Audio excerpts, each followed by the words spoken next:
सुप्रभात बच्चों, कैसे हैं आप लोग। आज हम लोग सांवले सपनों की याद पाठ को पढ़ेंगे।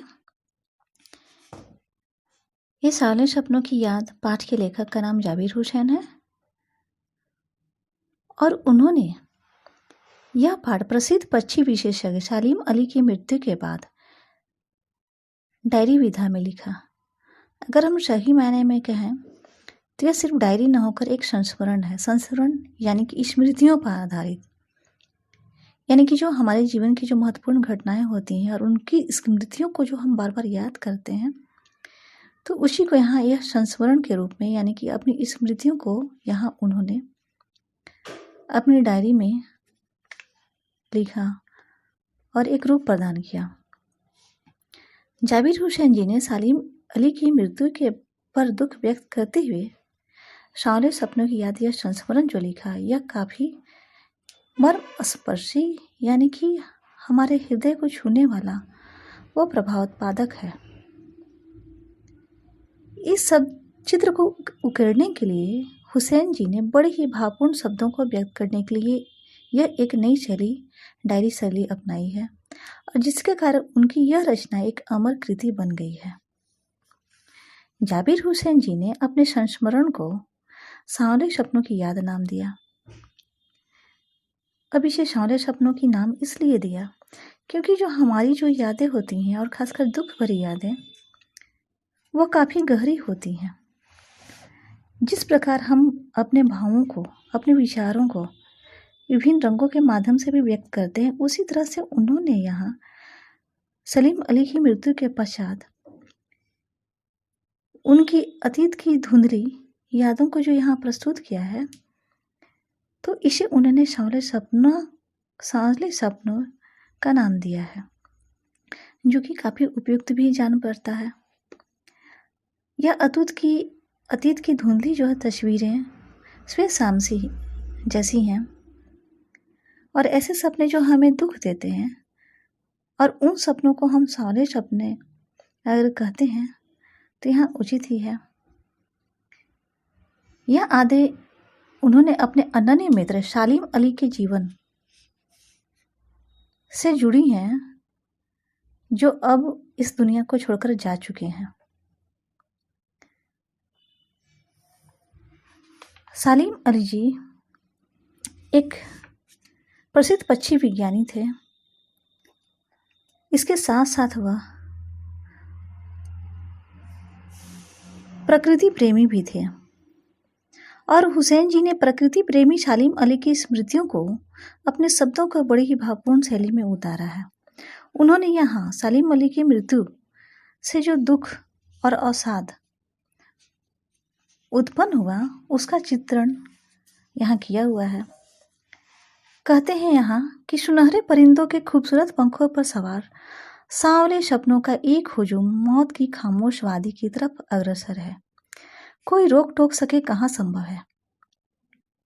चूंकि सलीम अली अपना पूरा जीवन पक्षियों की हिफाजत में ही समर्पित कर दिए, अतः जब सलीम अली मृत्यु के आगोश में समा चुके थे,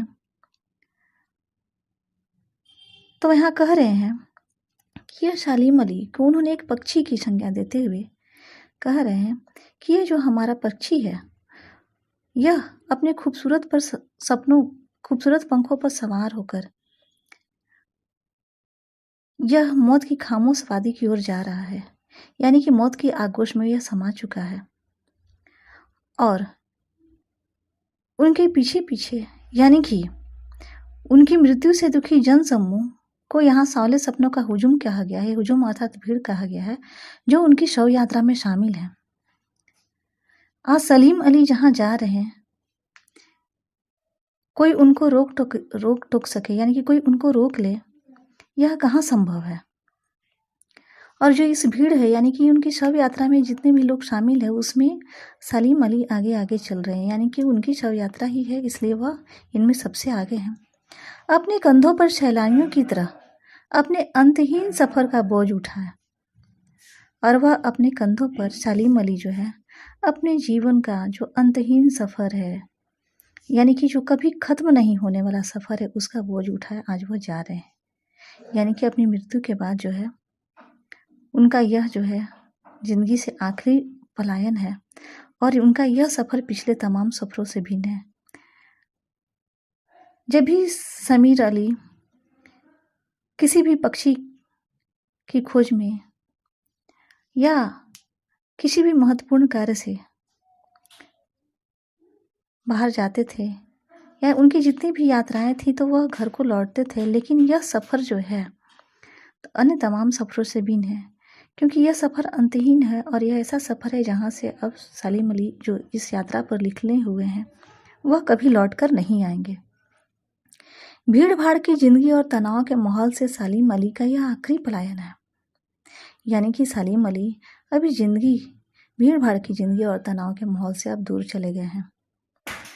अब वो उस वन पक्षी की तरह प्रकृति में विलीन हो रहे हैं जो जिंदगी का आखिरी गीत गाने के बाद मौत की गोद में जा बसा है।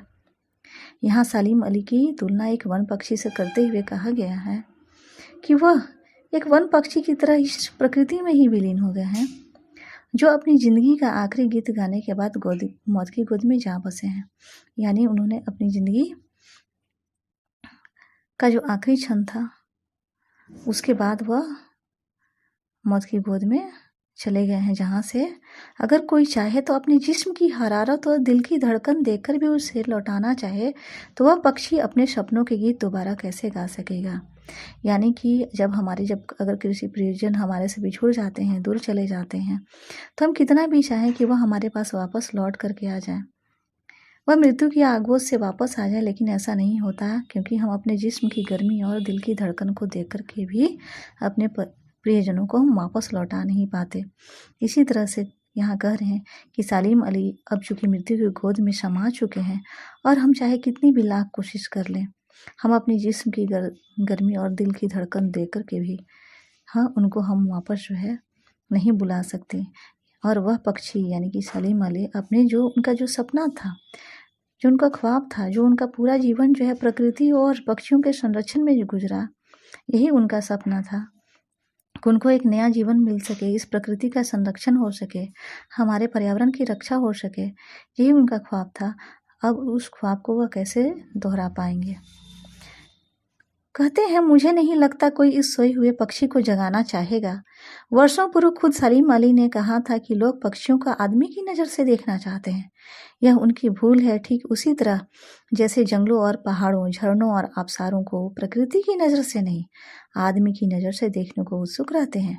भला कोई आदमी अपने कानों से पक्षियों की आवाज़ का मधुर संगीत सुनकर अपने भीतर रोमांच का सोता फूटता महसूस कर सकता है। कहते हैं जाबिर हुसैन जी कि वर्षों पूर्व सलीम अली ने उनसे कहा था कि आज का मनुष्य इतना स्वार्थी हो गया है कि वह इस प्रकृति में व्याप्त जितने भी वन्य जीव हैं, पशु पक्षी हैं या खुद प्रकृति है, उसको सभी यह मनुष्य अपने नज़र से देखता है। यानी कि पक्षी को पक्षी की नज़र से न देख करके, प्रकृति को प्रकृति की नज़र से न देख करके, यह मनुष्य अपने स्वार्थ में इतना अंधा हो चुका है, यह उसको अपनी नज़र से देखता है।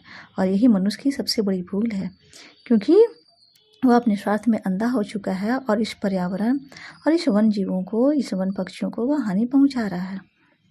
आज मनुष्य इतना स्वार्थी हो चुका है कि इन पक्षियों की मधुर संगीत सुनकर के भी उसके भीतर रोमांच का सोता नहीं फूटता, यानी कि रोमांच का झरना झरना फूटता वह महसूस नहीं करता, यानी कि रोमांचित नहीं होता। वह इन सब से अनभिज्ञ है, क्योंकि वह अपने स्वार्थ में लिप्त हो चुका है और उनका यह पक्षी का जो मधुर संगीत है वह उनको सुनने के लिए वह लालायित नहीं है। वह उनकी मधुर संगीत को सुन करके उसके अंदर एक रोमांच और उत्साह का अनुभव नहीं होता है। उन्हें कहते हैं कि एहसास की ऐसी ही एक उबड़ खाबड़ जमीन पर जन्मे मिथक का नाम है सलीम अली। कहते हैं कि मिथक यानी कि मीथ, यानी कि जो पौराणिक कथा और साहित्य होते हैं उनको हम मीथ के नाम से जानते हैं। तो यहाँ मिथक कहते हैं कि भावनाओं की ऐसी ही उबड़ खाबड़ जमीन पर जन्मे हमारे एक मिथक हैं सलीम अली। जो पौराणिक कथाएं होती है वह क्या होती हैं, अनरियल होती हैं, उनका वास्तविकता से कोई लेना देना नहीं होता, लेकिन फिर भी हम उस पर विश्वास करते हैं और हमारे अंदर एक आश्चर्य की भावना का जन्म होता है और हम यह सोचते हैं कि क्या जो पौराणिक कथा और साहित्य हैं, क्या वह सचमुच सही है? ऐसे ही एक मिथक है सालीम अली की। जब भी कोई उनके बारे में जानेगा और सुनेगा तो वह आश्चर्य से भर जाएगा कि इस संसार में, इस पृथ्वी पर एक ऐसा भी व्यक्ति था जिसने अपना सारा जीवन पक्षियों को बचाने और इस पर्यावरण को संरक्षण में बचाने के लिए अपना पूरा जीवन समर्पित कर दिया। कहते हैं कि पता नहीं इतिहास में कब कृष्ण ने वृंदावन में रासलीला रची थी। यानी कि जो हमें यह ज्ञात नहीं है, यानी कि हमें समय का यह ज्ञात नहीं है। इतिहास में इस बात का जिक्र भी कभी नहीं आता है कि कब कृष्ण ने वृंदावन में रासलीला रची थी, या सो गोपियों को अपनी शरारतों का निशाना बनाया था, कब माखन भरे भारे फोड़े थे और दूध छाली से अपने मुंह भरे थे। इस बात का कोई सटीक प्रमाण नहीं मिलता है कि वह कब पेड़ों की छांव में विश्राम किए थे और कब जो है अपनी मधुर बंसी बजा करके लोगों को वृंदावन में मंत्रमुग्ध कर दिया करते थे और सारी वृंदावन संगीतमय हो जाया करती थी। कहते हैं कि पता नहीं यह सब कब हुआ था, क्योंकि इसका कोई सटीक प्रमाण नहीं था। लेकिन आज भी अगर कोई वृंदावन जाता है तो नदी का जो सांवला पानी है, यमुना नदी का, उस पूरे घटनाक्रम की याद दिला ही देता है। यानी कि उससे यह पता चलता है कि सचमुच कहीं न कहीं कृष्ण यहाँ इस यमुना नदी में कालियामर्दन किए थे। आज भी जब लोग वृंदावन जाते हैं तो सूरज निकलने से पहले जब पतली गलियों से उत्साह भरी भीड़ जो सैलानी है नदी की ओर बढ़ती है, तो ऐसा महसूस होता है कि इस भीड़ को चीर कर, यानी कि भीड़ के में से अचानक से, ठीक है, कृष्ण सामने उपस्थित हो जाएंगे और अपनी बंसी की मधुर आवाज से सबको मंत्रमुग्ध कर देंगे। हर शाम सूरज ढलने से पहले जब वाटिका का माली सैलानियों को हिदायत देगा तो लगता है कि जस्ट कुछ ही क्षणों में वो कहीं से आ टपकेगा और संगीत का जादू वाटिका के भरे पूरे माहौल पर छा जाएगा। वृंदावन कभी कृष्ण की बांसुरी के जादू से खाली हुआ है क्या? यहाँ लेखक कहते हैं कि ऐसे ही एक मिथक का नाम है सालीम अली। आज भी जो है कोई वृंदावन जाता है तो वृंदावन की जो वाटिका है वहाँ का माली जो है सैलानियों को शाम के बाद वहाँ ठहरने की इजाज़त नहीं देता है, क्योंकि ऐसी मान्यता है कि शाम के बाद जो है कृष्ण जो है उस वाटिका में आकर के वृंदावन के बांसुरी बजाया करते हैं। तो यह क्या है, हमें भले ही, ठीक है, इसका इतिहास में इसका वास्तविक प्रमाण नहीं मिलता है, लेकिन आज भी जब हम वृंदावन जाते हैं तो वह पूरा वृंदावन कृष्णमय ही प्रतीत होता है।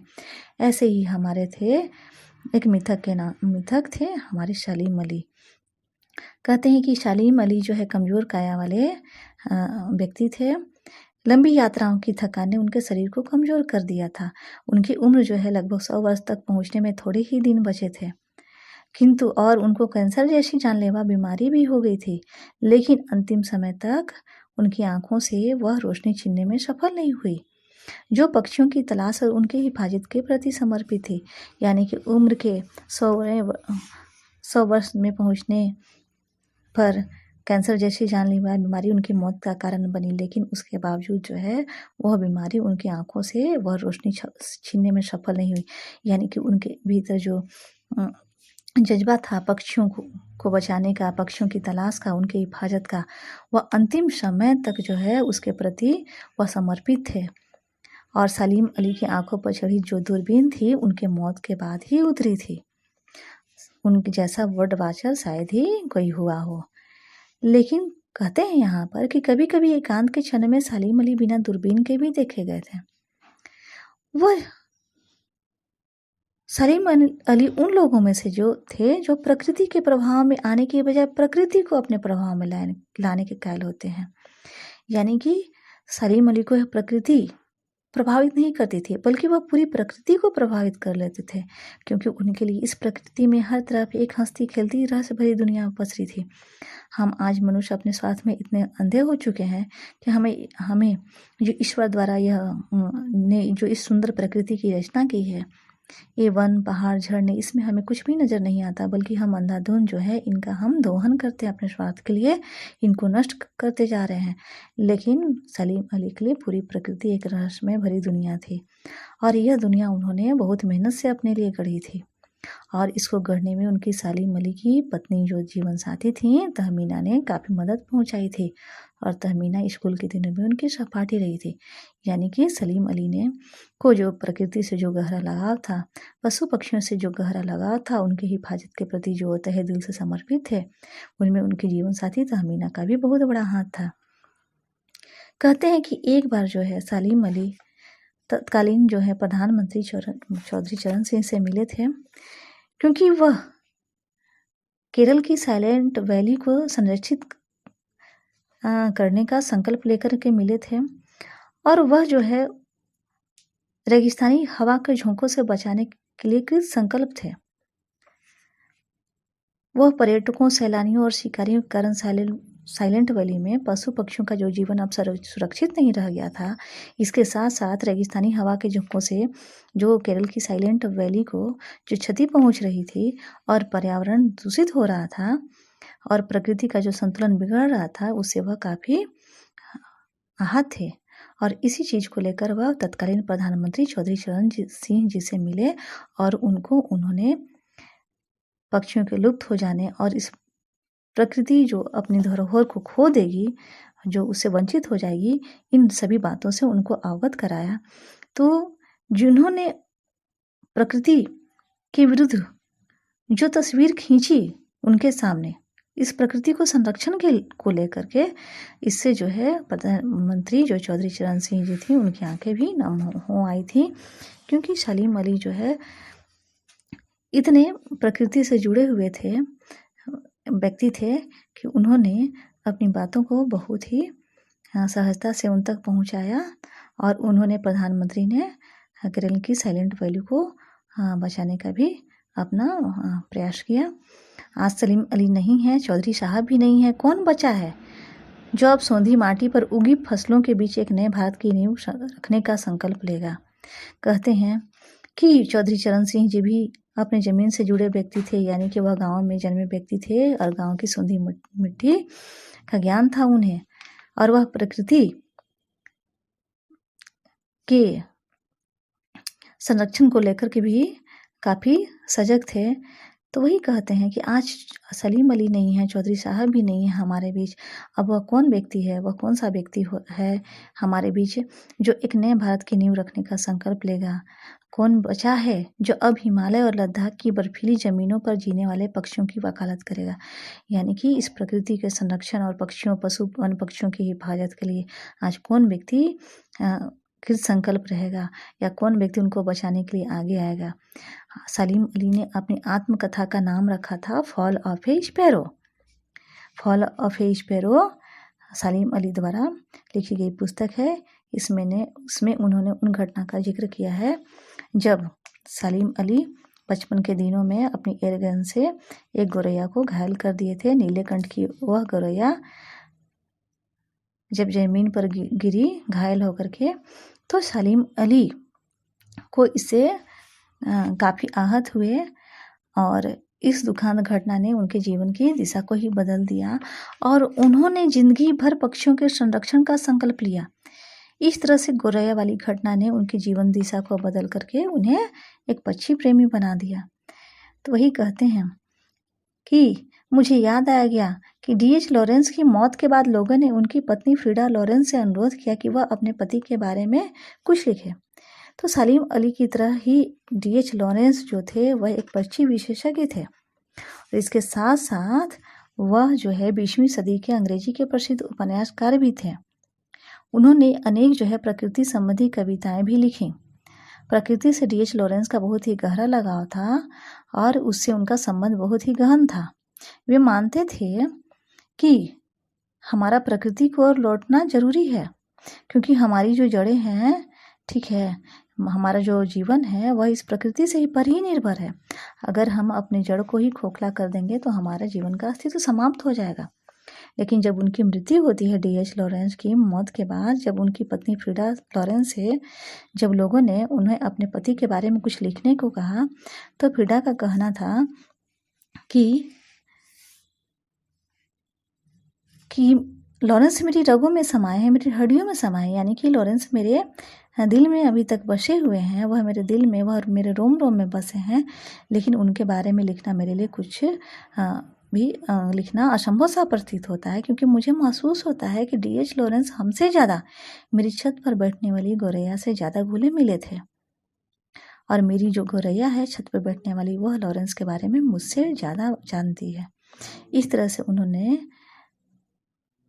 अपने पति यानी कि D.H. लॉरेंस इनके बारे में जो कहा, वह काफ़ी बहुत ही अच्छी बात कही, क्योंकि सचमुच वह जो है सारा जीवन जो है सलीम अली की तरह वह इन वन पक्षियों को बचाने में ही अपना सारा जीवन समर्पित कर दिए। इस कारण वह पक्षियों के ज़्यादा करीब थे। इसी तरह से कहते हैं कि जटिल प्राणियों के लिए सलीम अली हमेशा एक पहेली बने रहेंगे। सलीम अली जो है प्रकृति की दुनिया में एक टापू बनने की बजाय अथाह सागर बनकर उभरे थे। जो लोग उनके भ्रमणशील स्वभाव और उनकी यायावरी से परिचित हैं, उन्हें महसूस होता है कि वो आज भी पक्षियों के सुराग में ही निकले हैं, बस अभी गले में लंबी दूरबीन लटकाए अपने खोजपूर्ण नतीजों के साथ लौट आएंगे। यानी कि लेखक जाबिर हुसैन को आज भी विश्वास है कि जैसे कृष्ण जो है वृंदावन में पहुंचने के बाद ऐसा प्रतीत होता है कि सारा वृंदावन कृष्णमय है, और ऐसा लगता है कि कृष्ण कहीं से भीड़ को चीर करके उपस्थित हो जाएंगे। उसी तरह से उनको लगता है कि आज भी सलीम अली वह हम लोगों के बीच उपस्थित हैं, और आज भी वे पक्षियों के खोज में ही निकले हुए हैं, और उनके हाथ में, उनके गले में लंबी दूरबीन लटकाए वह खोज के लिए निकले हैं, और अपने खोजपूर्ण नतीजों के साथ, यानी कि पक्षियों के बारे में कुछ और खोज करके उनकी हिफाजत के प्रति जो है उन बातों को जान करके वह फिर वापस हमारे बीच लौट आएंगे। इस तरह से लेखक को आज भी उम्मीद है कि सलीम अली हमारे बीच वापस पुनः लौट आएंगे। धन्यवाद बच्चों।